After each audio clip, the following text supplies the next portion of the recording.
শুক্রবারের সকাল 7:30 মতো বাজে। তো স্বপ্নিলকে গুরুকুলের জন্য রেডি করে দিচ্ছি। হ্যালো এভরিওয়ান, নমস্কার। কি অবস্থা, কেমন আছো সবাই? আশা করছি খুব খুব ভালো আছো সবাই। আমরাও ভালো আছি তোমাদের আশীর্বাদে, ঈশ্বরের কৃপায়। আর তোমরা যে যেখান থেকে আমার ভিডিওটা দেখছো তোমাদের সবাইকে অনেক অনেক ওয়েলকাম। আশা করছি ভিডিওটা ভালো লাগবে তোমাদের। যদি ভিডিওটা ভালো লাগে অবশ্যই ভিডিওটাকে একটা লাইক, একটা কমেন্ট করতে ভুলো না। আর যারা নতুন আছো, আমার ভিডিওটা আজই প্রথম দেখছো, তোমাদের যদি কোথাও এতটুকু ভালো লেগে থাকে অবশ্যই চ্যানেলটাকে সাবস্ক্রাইব করে আমার পাশে থেকো। আর যারা সাবস্ক্রাইব করে আমার পাশে আছো সবাইকে তো অসংখ্য ধন্যবাদ। তো এই যে স্বপ্নিলার আমি বেরিয়ে পড়েছি, ওর মন্দিরে আমি পৌঁছে দিতে যাচ্ছি, কিন্তু হঠাৎ করে আর কি ওর সাথে আমাকে যেতে হলো। মানে আমার যাওয়ার কথা ছিল না। প্রথমে শুনেছিলাম যে গার্জিয়ানরা যাবে না, বাচ্চাদেরকে নিয়ে যাবে। পরে আর কি ওনারা বলছেন যেহেতু বাচ্চাগুলো ছোটো ছোটো আর মেন রাস্তা দিয়ে যাবে, তো সে কারণে আর কি গার্জিয়ানদের সাথে যেতে বলেছে। তো এই যে সবাই হেঁটে হেঁটে রাস্তা ধরে আর কি যাচ্ছি, মেন রাস্তা। তো আমরা যাচ্ছি স্বপ্নিলদের যিনি আর কি গীতা ক্লাসটা নেন, যে প্রভুটা আসেন, উনি যে মন্দিরে থাকেন সেই মন্দিরে আজকে সবার নিমন্ত্রণ। মানে মন্দিরে ঘুরতে যাওয়ার কথা গত সপ্তাহে বলেছিল, তো সেখানেই সবাই যাচ্ছি। তো আমি কখনো মানে এই মন্দিরটাতে আসিনি, আমাদের কাছেই, খুব একটা বেশি দূরে না, তারপরেও আসা হয়নি। তবে কাছে যে এত সুন্দর একটা মন্দির ছিল সেটাও জানতাম না। তো মন্দিরটার সম্পর্কে খুব একটা বেশি কিছু আমি জানি না, তবে মন্দিরটা দেখে মনে হচ্ছিল যে পুরানো রাজবাড়িগুলো যেরকম হয় না, ঠিক সেই রকম। মানে পুরানো বিল্ডিংটাকেই মানে মন্দিরটা আবার নতুন করে সংস্কারের কাজ হচ্ছে। তো বাইরেটা এরকম সুন্দর, মানে চারিদিকে এত সুন্দর কারুকাজ। মানে এখন তো নতুন মন্দিরগুলোতে এত সুন্দর আর কি কারুকাজগুলো থাকে না, আর পুরানো জিনিসগুলো দেখলেই কিন্তু বোঝা যায়, তাই না? তো এই যে আমরা সবাই মন্দিরে চলে আসছি। তো মন্দিরে ঢুকে প্রথমেই শিব মন্দির। তো প্রথমে মহেশ্বরকে দর্শন করে তারপর উপরে আর কি 2 তলায় যে রাধাকান্তের মন্দির, তো ওখানে আর কি সবাই যাব। তো ভীষণই সুন্দর আর কি পরিবেশটা দেখে আর কি প্রথমেই মনটা জুড়িয়ে যায়, জানো তো। আর যে রাধাকান্তের মন্দির, তো মন্দিরের ভিতরটা ঠিক এরকম, এতটা সুন্দর কারুকাজ, মানে কি বলবো তোমাদের, আসলে চোখে না দেখলে মানে বিশ্বাস করার মতো নয়। ভিডিওতে কতটা বোঝা যাচ্ছে জানি না, তবে মন্দিরে ঢোকার পরেই আগে ভগবানকে দর্শন করার পরে সবারই চোখটা মানে ওই যে কারুকাজগুলো তাতে কিন্তু মানে আটকে যাওয়ার মতো, এত সুন্দর ভিতরটা।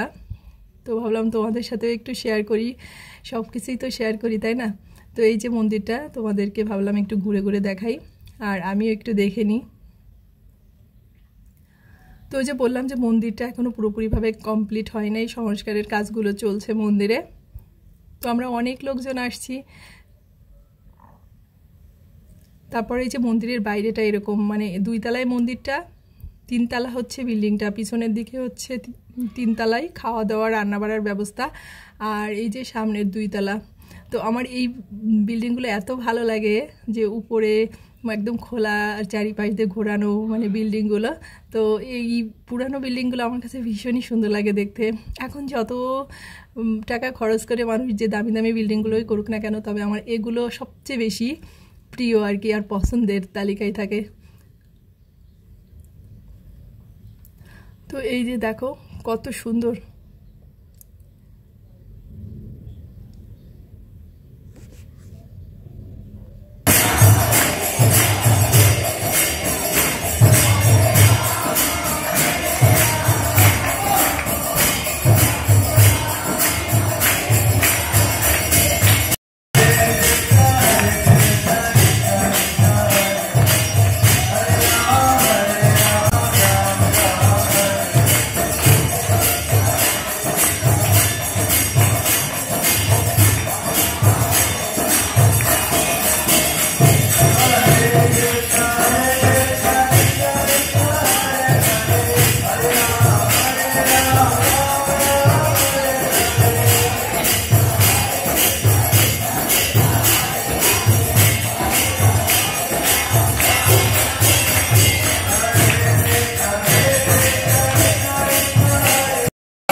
সবচেয়ে মজার বিষয় কি জানো, সব বাচ্চারা বা বড় যারা স্টুডেন্ট ছিল সবাই ভীষণই মজা করছে।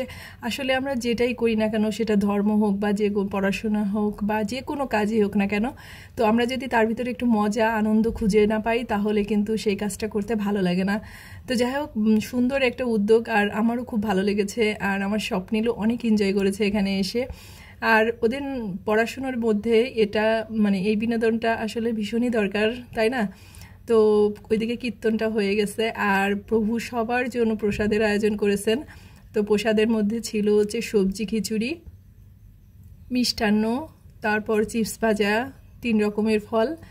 তো এটাই আর কি। আর প্রসাদ তো অসাধারণ হয়েছিল, সেটা আসলে মানে তুলনা হয় না। তো আমরা আর কি প্রসাদটা পেয়েছি। তো এখন হচ্ছে আমি আর স্বপ্নিল পুরো মন্দিরটাকে আর কি একটু ঘুরে ঘুরে দেখতেছিলাম, ভীষণই ভালো লাগতেছিল। তো যেতে যেতে এই বাম সাইডটাতে দেখলাম হয়তো ওই যে কিছুদিন আগে নৃসিংহদেবের যজ্ঞটা হয়েছিল মেবি, তো সেই যজ্ঞর স্থানটা। তো সব বাচ্চারাই আর কি অনেক মজা পাচ্ছিল, দৌড়াদৌড়ি, আর অনেকটা জায়গা তো মানে কোনো ভিড় নেই, আর খুবই ভালো লাগতেছিল। তো যাই হোক, এখন হচ্ছে আমরা বাসায় চলে যাব। তো সবার কাছে আর একটাই রিকোয়েস্ট, যদি আমার ভিডিওটা তোমাদের কোথাও ভালো লেগে থাকে অবশ্যই ভিডিওটাকে একটা লাইক কমেন্ট শেয়ার করতে ভুলো না। আর ভালো থেকো সবাই, সাবধানে থেকো, সুস্থ থেকো। তো আমরা এই যে মন্দির থেকে বেরোনোর সময় স্বপ্নিলকে বললাম যে একটু দাঁড়াও, এখান থেকে একটা ছবি তুলি, তাই ওকে আর কি দাঁড়ি করিয়ে দিলাম। আর শিব মন্দিরটাও দেখে মানে তোমাদেরকে আরেকটু কাছ থেকে দেখিয়ে দিলাম। তো সবাই ভালো থেকো, সুস্থ থেকো, আর অবশ্যই সাবধানে থেকো। তোমাদের সাথে দেখা হচ্ছে আমার পরবর্তী ভিডিওতে।